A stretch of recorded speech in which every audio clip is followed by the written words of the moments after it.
سر 9/11 کے بعد ہم مسلسل ہی حالت جنگ میں، لیکن اس کے باوجود ہم نے ضرب عضب کے بعد، رد الفساد کے ہوتے ہوئے یہ رستہ کھولا ان لوگوں کے لیے جو دوبارہ ہمارے علاقوں میں گھس آئے.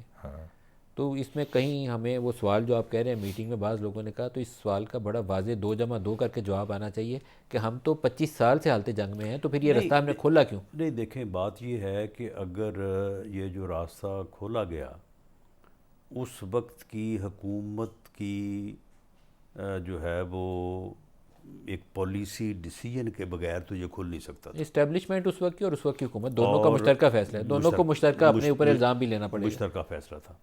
اچھا، اب اس میں یہ ہے کہ مشترکہ فیصلہ جو مجھے یاد پڑتا ہے اس وقت جو بریفنگ ہوئی تھی، دیکھیں اس میں بات تو یہ ہوئی تھی کہ دیکھیں جی کچھ لوگ ایسے ہیں کہ جو بالکل ناقابل اصلاح ہیں، اور انہوں نے جو وہ کر رہے ہیں، جو انہوں نے ٹریننگ حاصل کی، انہیں وہ کچھ ہی کرنا ہے. ان لوگوں کو تو بالکل نہ معافی ملنی چاہیے نہ وہ واپس آنے چاہیے. لیکن اس کے علاوہ کچھ لوگ ایسے ہیں، ان کے چھوٹے بچے ہیں، ان کی بیویاں ہیں، کچھ اور لوگ ہیں جن کا کوئی تعلق نہیں ہے، نہ انہوں نے ٹریننگ لی ہے، نہ وہ دہشت گردی میں ملوث ہے.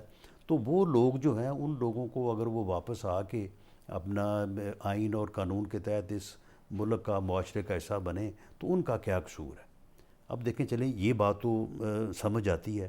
اس وقت بریفنگ میں بھی جب یہ بات ہوئی اور دی دین آرمی چیف باجوہ صاحب نے خود اس بات کو بڑی صراحت کے ساتھ انہوں نے بیان کیا کہ جی ان لوگوں کو، ان کا تو کوئی قصور نہیں ہے.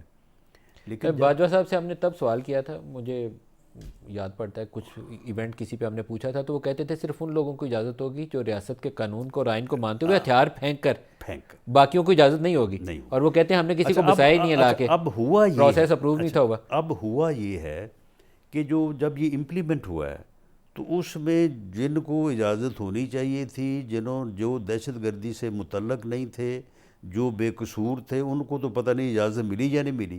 لیکن وہ جو آئے ہیں نا، وہ سارے وہ آئے ہیں جو آنے کے قابل نہیں تھے، جن کو اجازت نہیں تھی. تو یہ انہوں نے آگے پھر وہی کام شروع کسی کر کو دیا. جواب دینا چاہیے نا کہ لوگ کیسے واپس آئے. ہم نے باڑ لگائی، فینسنگ کی، سارا کچھ کیا، پھر یہ لوگ اندر کیسے آ گئے؟ کسی کو تو جواب دینا چاہیے. بس دیکھیں، وہ آپ کو پتہ ہی ہے کہ افغانستان کے ساتھ ہمارا بارڈر جو ہے وہ کتنا سافٹ ہے. سر ایک نواز شریف صاحب کے اوپر بھی بار بار سوال آ رہا ہے. وہ کہتے ہیں کہ ایک طرف عمران جیل میں تھا، اس کی پارٹی نے بھی سپورٹ نہیں کیا، وہ آپ تنقید کرتے ہیں نہیں آئے. نواز شریف کیوں نہیں آئے؟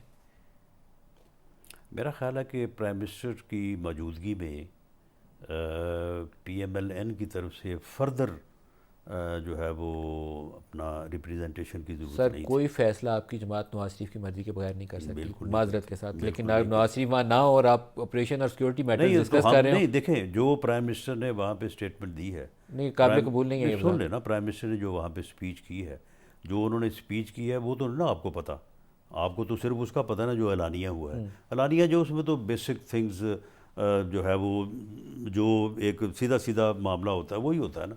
لیکن پرائم منسٹر نے جو وہاں پہ اسپیچ کی ہے، اس کا ایک ایک لفظ جو ہے وہ نہ صرف کنسلٹڈ ہوگا بلکہ پرمٹڈ ہوگا by the party leader Mian Nawaz Sharif. آئے کیوں نہیں نواز شریف صاحب؟ تو پرائم منسٹر کی موجودگی میں میرا خیال ہے کہ انہوں نے اگر یہ مناسب سمجھا کہ اس بریفنگ کو پرائم منسٹر ہی لیڈ کریں، تو میرا خیال ہے کہ یہ درست فیصلہ ہے. میرے خیال میں سیاسی بصیرت ہی ہوتی کہ اندر بیٹھے ہوتے تاکہ پولیٹیکل اونرشپ ہوتی. انہوں نے اونرشپ نہیں لی. نہیں، پولیٹیکل اونرشپ دیکھیں، معاملہ یہ ہے کہ اگر ان کی اپنا جو ہے وہ اس بات کو تائید حاصل ہے تو اونرشپ ہے. اگر پرائم منسٹر جو ہیں، پرائم منسٹر جو کوئی پارٹی کا کوئی تیسرے چوتھے درجے کا لیڈر تو سر نہیں ہے، وہ وہ بھی شہباز صاحب کا عام پہلے طور پہ درجے کا لیڈر